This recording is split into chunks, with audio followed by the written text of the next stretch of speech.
दोस्तों आज की वीडियो इंतहाई अहम है। आज इंतहाई अहम केस की समाअत हुई, इसकी पूरी डिटेल आपके साथ शेयर करेंगे। वीडियो को आखिर तक जरूर देखिएगा। दोस्तों फौजी अदालतों में सिविलियन के ट्रायल के खिलाफ दरखास्तों पर सुप्रीम कोर्ट में समाअत के दौरान जस्टिस काजी फाइज ईसा और जस्टिस सरदार तारिक मसूद के एतराजात के बाद 9 रुकनी लार्जर बेंच टूट गया और चीफ जस्टिस ने 7 रुकनी नया बेंच तश्कील दे दिया। दोस्तों चीफ जस्टिस उमर अता बंदियाल की सरबराही में 9 रुकनी बेंच ने फौजी अदालतों में सिविलियन के ट्रायल के खिलाफ दरखास्तों पर समाअत का आगाज किया। चीफ जस्टिस ने इस बार नामजद चीफ जस्टिस काजी फाइज ईसा को भी बेंच का हिस्सा बनाया। उनके अलावा जस्टिस सरदार तारिक मसूद, जस्टिस मंसूर अली शाह और जस्टिस यही अफरीदी, जस्टिस मुनीब अख्तर, जस्टिस आयशा मलिक और जस्टिस मज़ाहिर अली अकबर नकवी भी बेंच का हिस्सा थे। दोस्तों आज समाअत का आगाज हुआ तो जस्टिस काजी फाइज ईसा का कहना था कि अटॉर्नी जनरल रोस्टम पर हैं। मैंने कुछ कहना है। अदालत को इख्तियार समाअत आइन का आर्टिकल 175/2 देता है। मैं अपनी कौमी जबान उर्दू में बात करूंगा। ताजुब हुआ कि कल रात 8 बजे कॉज लिस्ट में मेरा नाम आया। Supreme court practice and procedure bill पर कोई बात नहीं करूंगा। दोस्तों जस्टिस काजी फाइज ईसा का कहना था कि supreme court practice and procedure अभी बना नहीं था कि 13 अप्रैल को सुप्रीम कोर्ट के 9 रुकनी बेंच ने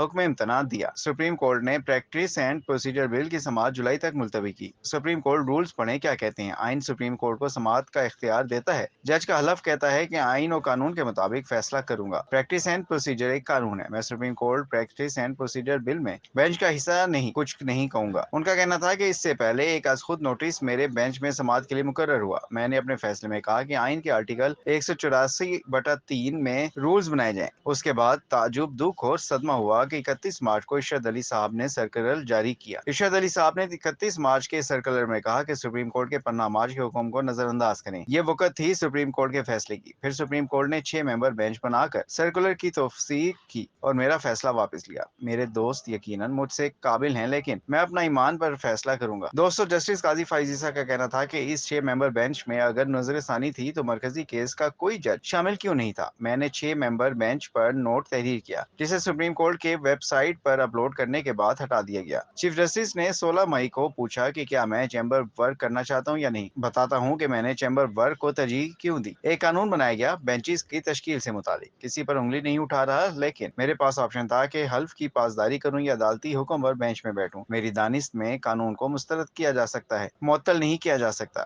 मुझसे जब चैम्बर वर्क के बारे में दरियाफ्त किया गया तो मैंने 5 सफात पर मुश्तमिल नोट लिखा। दोस्तों नामजद चीफ जस्टिस का कहना था कि चेमगोइयों से बचने के लिए मैं इस बात का कायल हूँ कि सारी बात खुली अदालत में होनी चाहिए। अब तो नोट भी वेबसाइट से हटाए जाते हैं, इसलिए अपना जवाब यहीं पढ़ा हूँ। मैंने चीफ जस्टिस को लिखा कि नोट अपने तमाम कोलीग्स को भी भेजा। मैंने नोट में लिखा कि मेरे साथियों ने कानून मुअत्तल करके मुझे अजीब कश्मकश में डाल दिया है। वफाकी हुकूमत ने मेरी सरबराही में एक इंक्वायरी कमीशन तश्कील दिया। इंक्वायरी कमीशन को 19 मई को 5 रुकनी बेंच ने काम करने से रोक दिया। मैंने इंक्वायरी कमीशन में नोटिस होने पर जवाब भी जमा कराया। दोस्तों जस्टिस काजी फाइज ईसा का कहना था कि मुझे जो दरख्वास्त रात गए मसूल हुई, इसमें चेयरमैन पीटीआई की भी दरख्वास्त थी। आज का लिस्ट में आखिर में आने वाली दरख्वास्त सबसे पहले मुकर्रर कर दी गई। मैं इस बेंच को बेंच तस्वुर नहीं करता। मैं केस सुनने से मौजूद नहीं कर रहा। पहले supreme court practice and procedure bill का फैसला किया जाए। मेरा मौकफ है कि जब तक प्रैक्टिस एंड प्रोसीजर बिल को ठिकाने ना लगाया जाए तब तक मैं किसी बेंच में नहीं बैठ सकता। दोस्तों उनका कहना था कि पहले supreme court practice and procedure का फैसला किया जाए। बेंच से उठ रहा हूँ, केस सुनने से मौजूद नहीं कर रहा। मैं और जस्टिस तारिक मसूद इस कश्मकश में थे कि केस सुनने से मौजूद करें या नहीं। सबसे मौजूद चाहता हूँ। मैं बेंच से उठ रहा हूँ, केस सुनने में मौजूद नहीं कर रहा। जब तक supreme court practice and procedure bill का फैसला ना हो मैं इस अदालत को नहीं मानता। दोस्तों जस्टिस सरदार तारिक मसूद का भी तराज आ गया। इस मौका पर नामजद चीफ जस्टिस काजी फाइज ईसा के बाद सुप्रीम कोर्ट के दूसरे सीनियर जज जस्टिस सरदार मसूद का कहना था कि मैं भी जस्टिस काजी फाइज ईसा से इत्तेफाक करता हूँ। इस वक्त हम 9 जजेस हैं और हम फैसला कर देते हैं तो इस केस में अपील पर फैसला कौन करेगा। जब तक इन कवानीन का फैसला नहीं होता तब तक हम बेंच में नहीं बैठ सकते। दोस्तों इत्तेजाज हसन के वकील लतीफ फोसा का कहना था कि अगर आप केस नहीं सुनेंगे तो 25 करोड़ अवाम कहाँ जाएंगे। जस्टिस सरदार तारिक मसूद ने कहा 25 करोड़ अवाम का ख्याल पहले क्यों नहीं आया। जब तक इन कवानीन का फैसला नहीं होता तब तक हम बेंच में नहीं बैठ सकते। दरख्वास्त गुजार इत्तेजाज हसन का कहना था कि ये केस सुन लीजिए, मेरी सजा है काजी साहब से। इस पर जस्टिस काजी फाइज ईसा का कहना था कि मैं आपकी बहुत कदर करता हूँ। ये नहीं हो सकता कि एक बार मैं अपने हलफ की खिलाफ वर्जी कर लूँ। दोस्तों इत्तेजाज हसन ने कहा घर के तहफुज के लिए केस सुन लीजिए। आप सुप्रीम कोर्ट में मिल बैठ कर फैसले करने के पाबंद हैं। आप मेरे छोटे भाई हैं। अगर मैं इत्तेफाक भी करूं तो कहूंगा आप बेंच में बैठिए। जस्टिस काजी फाइज ईसा ने कहा कि आप बड़े कानूनदान और सीनियर हैं। आप कहते हैं मैं इस बार अपना हल्फ तोड़ दूं। दोस्तों इत्तेजाज हसन ने कहा कि आपका मौकफ दुरुस्त है, लेकिन ये घर की मानित है। जस्टिस काजी फाइज ईसा का कहना था कि इत्तेजाज साहब ये घर नहीं सुप्रीम कोर्ट है। मैं आइन और कानून के साथ में बैठ कर फैसले करता हूँ। मैं बेंच से उठ नहीं रहा। यह अदालत ही नहीं, जब तक प्रैक्टिस एंड प्रोसीजर एक्ट पर फैसला नहीं होता तब तक हर बेंच गैर कानूनी है। आइन और कानून के तहत फैसले करने का हलफ उठाया है। दोस्तों इस मौका पर चीफ जस्टिस ने कहा کہ تزاد صاحب ایسا نہ کریں، عدالت کے ڈیکورم کا خاص خیال رکھیں۔ Practice and procedure act per attorney general نے کہا کہ ترمیم کر رہے ہیں ہمارے لیے تمام فاضل جج صاحبان کے عزت و احترام ہے۔ ہم نے جو آئین کے مطابق کیا، ہم چاہتے ہیں کہ فیصلے حق اور انصاف کے مطابق ہو، چاہتے ہیں فیصلے مخلوق خدا کی خاطر ہو۔ دو معزز سینئر ججز نے اعتراض کیا ہے، ممکن ہے supreme court practice and procedure bill پر حکم امتناع ختم ہو جائے۔ اس عدالت کی روایت کے مطابق دو سینئر جج کے اعتراض کے بعد تکرار نہ کریں، آپ کے کیس کا کوئی اور حل کرتے ہیں۔ ہم نے بھی یہ بینچ آئین کے تحت قسم کے مطابق بنایا ہے، یہاں پر مخلوق خدا کے حق میں فیصلے کرنے کے لیے بیٹھے ہیں۔ چیف جسٹس عمر عطا بندیال نے کیس کی سماعت کے لیے 7 رکنی بینچ تشکیل دے دیا۔ اعتراض کرنے والے دونوں ججز اس بینچ میں شامل ہیں۔ دوستو، کیا آپ جانتے ہیں کہ پریکٹس اینڈ پروسیجر بل کیا ہے؟ دوستو، اس بل کو قومی اسمبلی اور سینٹ سے منظور کرائے جانے کے بعد دستخط کے لیے صدر کو بھیجا گیا تھا۔ Supreme court practice and procedure bill کے تحت سوموٹو نوٹس لینے کا اختیار عدلیہ کے 3 سینئر ترین ججز کے پاس ہوگا۔ بل کے تحت سپریم کورٹ کے سامنے ہر معاملہ